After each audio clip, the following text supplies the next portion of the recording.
You know, that title, it's not some clickbait headline about a far-off future. For 4,000 actual people, this just became their reality. And what just went down at this one company? Well, it might just be a sneak peek of what's coming for all of us. So that brings us to the one question that's probably nagging at the back of your mind right now. This whole AI taking jobs thing, it's not a distant sci-fi movie plot anymore. It is happening right now, which really makes you wonder, how safe is your job, really? So here's the story. The news just dropped like a bomb. Jack Dorsey, yeah, the guy who co-founded Twitter, his other company, Block, announced it was cutting a massive chunk of its staff. We're talking 4,000 jobs. Poof, gone. And the reason they gave? It wasn't a bad sales quarter or some failed product launch. No, it was something entirely new. The official reason was AI. Okay, so let's break down the official story here. Because Dorsey didn't just frame this as, a simple cost-cutting measure. He sold it as this huge revolutionary leap into the future, a vision for a totally new way of running a company. And this quote right here, this is the heart of it. Dorsey is basically saying that with the right intelligence tools, a smaller team won't just keep up. It'll actually do a better job. Think about that for a second. He's not just talking about replacing people to save money. He genuinely seems to believe he's upgrading the entire system. But let's not get too swept up in all that corporate future speak, because the immediate real-world result of this grand vision is this number. 4,000. And that's not just some figure on a spreadsheet, right? That's 4,000 people, 4,000 careers, 4,000 families, all thrown into chaos just like that. So you have to ask, why do it all at once? Why this massive, sudden shock?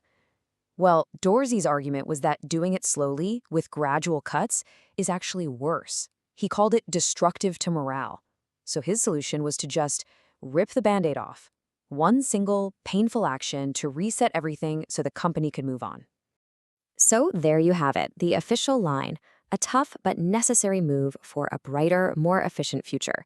But, when you start digging into the actual numbers behind all this, a very different and much messier story starts to take shape. Okay, get this. These are the company's financials, which they released on the exact same day as the layoff news. Over $6 billion in revenue in just the last quarter, almost $3 billion in profit.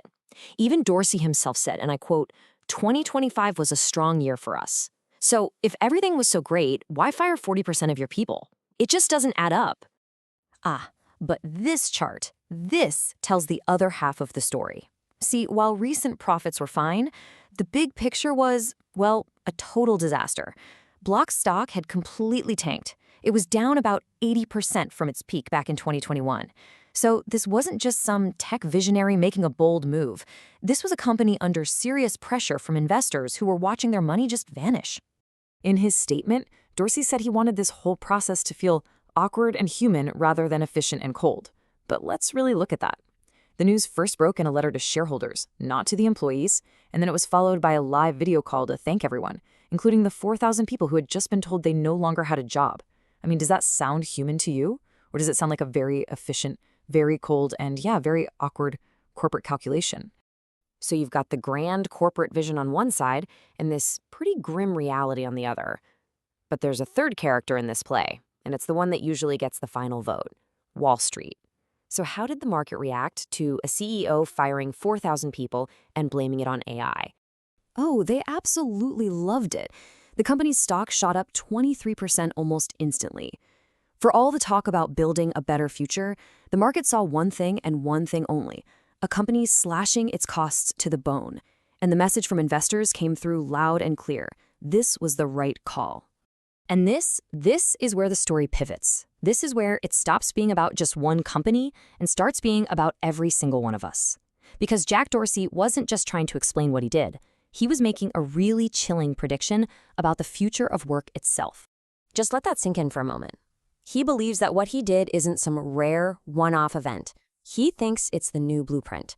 He's predicting that the majority of companies are going to follow his lead and do it within the next year. He's basically shouting from the rooftops, get ready because this is just the beginning. And he doubles down on it. He doesn't see himself as some kind of visionary who's way ahead of his time. No, he sees himself as a realist, and he thinks everyone else is just late to the party. He's telling us that this massive disruption isn't really a choice.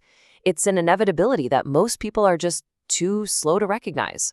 And that, right there, is the terrifying billion-dollar question that this whole thing leaves us with. Was this just a fluke, a perfect storm at one struggling tech company? Or did we just witness the very first domino fall in a chain reaction that's about to change everything about how we work? Is Jack Dorsey right?